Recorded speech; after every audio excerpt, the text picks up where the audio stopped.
இதோ நுவரெலியா மாவட்டத்தில் உள்ள தபால் மூலமான வாக்குகளின் எண்ணிக்கை வந்திருக்கின்றது. அந்த அடிப்படையில் அனுருகுமார திசாநாயக்க அவர்கள் 8946 வாக்குகளை பெற்று 100க்கு 47.15% அடிப்படையில் முதலாம் இடத்தில் இருக்கின்றார். அதேபோன்று ரணில் விக்ரமசிங்க அவர்கள் 5087 வாக்குகளை பெற்று 100க்கு 26.81 என்ற சதவிகித அடிப்படையில் இரண்டாம் இடத்தில் இருக்கின்றார். சஜித் பிரேமதாஸ் அவர்கள் 4334 வாக்குகளை பெற்று 100க்கு 22.84% வாக்குகளை பெற்று மூன்றாம் இடத்தில் இருக்கின்றார். அதேபோன்று நாமல் ராஜபக்ஷ அவர்கள் 308 வாக்குகளை பெற்று 100க்கு 1.62% சதவீத அடிப்படையில் நான்காம் இடத்தில் இருக்கின்றார். அதேபோன்று திலக் ஜெயவீர் அவர்கள் 73 வாக்குகளை பெற்று 100க்கு 0.38% வாக்குகளை பெற்று ஐந்தாம் இடத்தில் இருக்கின்றார். இந்த அடிப்படையில் நுவரெலியாவில் இருந்து பதிவு செய்யப்பட்ட வாக்குகள் 19,727 வாக்குகளாக இருந்த சந்தர்ப்பத்திலும் 19,511 வாக்குகள் இடப்பட்டிருக்கின்றது. இதில் 536 வாக்குகள் நிராகரிக்கப்பட்ட வாக்குகளாக இருந்து இதில் ஏற்றுக்கொள்ளக்கூடிய வாக்குகள் 18,975 வாக்குகளாக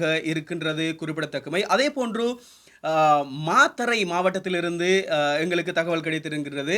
மாத்தறை மாவட்டத்திலிருந்து எங்களுக்கு கிடைத்த தகவலின் அடிப்படையில் அனுருகுமார திசாநாயக்க அவர்கள் 19,712 வாக்குகளை பெற்று 100க்கு 65.92% வாக்குகளை பெற்று முதலாம் இடத்தில் இருக்கின்றார். அதேபோன்று ரணில் விக்ரமசிங்க அவர்கள் 5088 வாக்குகளை பெற்று 100க்கு 17.1 என்ற அடிப்படையில் இரண்டாம் இடத்தில் இருக்கின்றார். அதேபோன்று சஜித் பிரேமதாஸ் அவர்கள் 4041 வாக்குகளை பெற்று 100க்கு 13.51 என்ற சதவீத அடிப்படையில் மூன்றாம் இடத்தில் இருக்கின்றார். அதேபோன்று நாமல் ராஜபக்ஷ அவர்கள் 543 வாக்குகளை பெற்று 1.82 என்ற சதவீதத்தின் அடிப்படையில் நான்காம் இடத்தில் இருக்கின்றார். அதேபோன்று திலக் ஜெயவீர் அவர்கள் 259 வாக்குகளை பெற்று 100க்கு 0.87 என்ற அடிப்படையில் ஐந்தாம் இடத்தில் இருக்கின்றார். இந்த இடத்தில் 30,882 வாக்குகள் அங்கு பதிவு செய்யப்பட்ட வாக்குகளாக இருந்த சந்தர்ப்பத்திலும் 30,497 வாக்குகள் அளிக்கப்பட்டிருக்கின்றது. அதில் 593 வாக்குகள் நிராகரிக்கப்பட்ட வாக்குகளாக இருந்த சந்தர்ப்பத்திலும்